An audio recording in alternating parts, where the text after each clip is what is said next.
A usual Lethal Company run goes like this. You randomly decide a moon to land on. You're so scared that you stay right together. Now there's two options. Either you hear something or see something and you peace out of there. Or, like most players, you die jumping the tiniest gap you've ever seen. If you've somehow made it to the next few quotas, eventually end up dying to something random you didn't know how to be, or once again, you fail to make the jump. Do people actually struggle with this jump? Or is it just me? Now, I know you're tired of making these low quotas or being the trash player in an online lobby. Guess what? Today, that changes. I'm gonna teach you the idiot's guide to Lethal Company. The things you actually need to know. Let's do it. Let's start with things that you can die to. Let's start with the Bracken. This thing will ruin your day. And then your night after you wake up thinking about it. This thing is one creepy Like, honestly, the guy that made this game said, let's make something that will make people scream. And that's probably the worst part, actually not being scared, especially when solo. The best way of dealing with this creature is to pick another moon. I'm just kidding. Watch cute animal videos before bed. No. To actually beat this thing, you need to stay together and constantly turn your head to check behind. If you see it, make clear eye contact with it until it retreats and then run away. But don't corner it either. Stun grenades are also effective. But let's be honest, you either used on a friend in the ship or you didn't buy one. So just stay distant, and if it gets a bit too hostile, it might be time to leave. Next up, the Weeping Angel. Quota. This creature is relatively easy to deal with when you have people with you. However, solo, this has got to be the most scary and absurd thing to run. Like if you're walking down a corridor and you hear that like twang noise, you know your day's ruined. My biggest tip for dealing with the core head is just don't trust your dodgy mate to be looking at him. You want to be the one looking at him, because the moment you get your friend to do it, he's going to look away and it's going to end the run. The bunker spider, in my opinion, is more creepy than it is scary. The biggest issue is getting taken off guard by the spider. So if you all take the fight to it and you all jump it at the same time, it's not that difficult. So just avoid the webs and try and get your clumsy friends to stay away from the general area. Pretty much the moral of the story so far is make sure your dodgy friends stay on the ship, or even better, out of the server. Circuit bees. These are the biggest moon enders of all time. Stealing it may kill one player or even two, but placing it at the ship console will kill everyone. These bugs are relatively easy to deal with once you know how. Yes, it is possible to grab it solo, but the better way is to grab your least favorite teammate to attract the bees while you swoop in and grab the hive. Place it at the back of the ship and watch your teammate lose stamina and struggle to try and get away from the bees. Eyeless dogs. For these, you actually have to be quiet. Turn your radio off and slowly make your way back to the ship. If you have someone already in the ship, make sure they know how to stay quiet, as if they bring a dog over and it kills them and stays in the ship, the run is pretty much over. Apparently the giant was given a nerf, but honestly, I'm yet to see the effects of it. The giant spawns in at around 5:30 and slightly early on harder maps. So if you hate dealing with them, just leave early.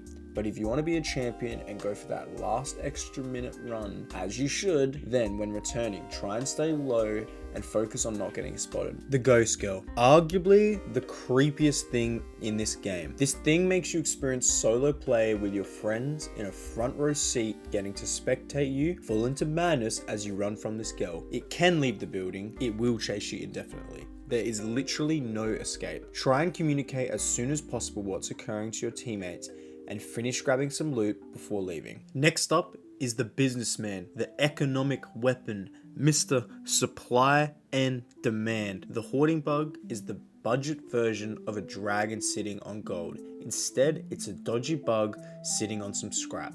Either kill it or avoid going near its loot. If you accidentally grab something that it's protecting, drop it and run. If you plan on attacking it, get 1 or 2 free hits in before it goes into attack mode, and try not just to rush it down. Avoid its attack paths and you'll be fine. Next up is the Jester. If you see this box walk up to you, it's time to leave. Drop whatever you're doing and run for an exit.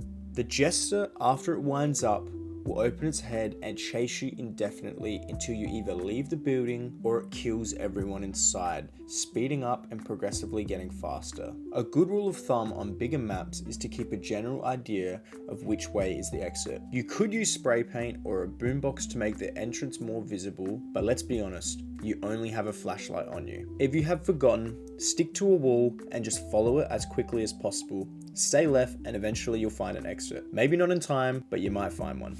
The Nutcracker. Honestly, the Nutcracker is my favorite enemy to spawn. It means you can get a shotgun if you can survive its attack and kill it. It carries a double gauge shotgun, meaning it will fire 2 shots then quickly reload, bait the shots and attack when he's reloading. It's a lot easier said than done, and for most people, it's probably just better to be avoided. But if you want to shoot your friends, which let's be honest, you all do, keep near cover when he is spotted and ensure you don't get stuck down a long corridor or a dead end. The Thumper is about to undergo some changes in update 47. However, most of these tips will still stay the same. When you hear loud footsteps racing towards you, run the other way. The best strategy I've found is to really quickly run away and then crouch and stay quiet. This is the best way I've found to deal with it. Yes, you can kill it, but it is very difficult solo. Rather, if you've got teammates with you, while you're all hiding, ask a teammate a specific question that you know they want to talk about or answer. Then follow the Thumper behind your teammate, attacking it as it attacks your friends. It's a foolproof strategy. Now that I've covered some of the main problems that you have to deal with, I thought I'd cover the rest just quickly. First, you have the mask. If you want to get to higher quotas, don't put the mask on. If you want to create chaos and ruin your friend's evening, wait until you're the deepest possible point in the building, then put the mask on. The big ass earthworm. If you're outside and your screen starts going crazy, drop everything and sprint. The same goes for lightning. A good idea is to hold at least a little bit of sprint when outside for moments like this. Dying to this is more of an embarrassment than an actual issue once you know what to do. The snare flea. If it gets on your head, you can leave the building to get it off, you can get teleported to get it off, or a friend can hit it off your head with a shovel. The last problem that a lot of players have trouble with is the gap jump. Jump early and make sure you have full stamina. Also, get one person to go across first. There is no point of everyone going across just for it to be a dead end. Try and avoid them early on and use other routes first. Most new players will die to this before they even see a monster. Take it slow and jump early. Now that I've covered most of the enemies worth covering, it's time to talk general strategy. Most people say the best strategy is to keep someone in the chair back on the ship and send the other players in. But honestly, fuck that. Yes, it is a lot more effective, but on the earlier moons, everyone should just head in.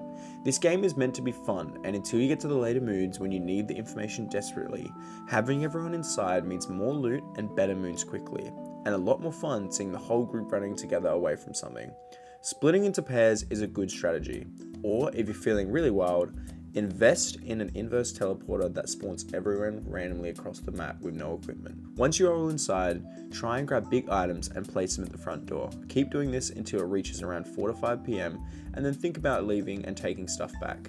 If you're worried about dogs or other enemies, decide to leave a little earlier. When it comes to selling items, a good rule of thumb is to only sell what you need, plus the amount needed to buy the items you want. Which brings me to the next topic. Honestly, most of the items are not worth the money. There's even a case for not playing with a flashlight due to the scanning giving general direction. The more stuff you bring, the more trips you have to do back and forth to the ship. Shovels are only so good at killing, and unless you're trying to get the shotgun, it's rarely worth dying for. The best loadout I've found so far is the shotgun with 3 shells for each. No. The best loadout is a pro flashlight and a radio for each pair. The rest of the money must be spent on furniture, as the better the ship looks, the more scrap spawns. At the end of the day, this game is a ton of fun when you're testing out new strategies and trying out the new items together. Focus on working together to avoid different problems and try and manage time effectively. Spending the first few hours buying items and waiting for them could instead be replaced with getting nearly a whole load back if you are lucky. At the end of the day, Lethal Company is a game where you choose what you want to do. Yes, there are goals and whatnot, but the funnest part is when you're just messing around with your friends. I hope you guys enjoyed this guide, which will allow you to play the game with a bit more strategy, and maybe you might finally get past the first quota. I hope you guys enjoyed. Subscribe to see more. Cheers.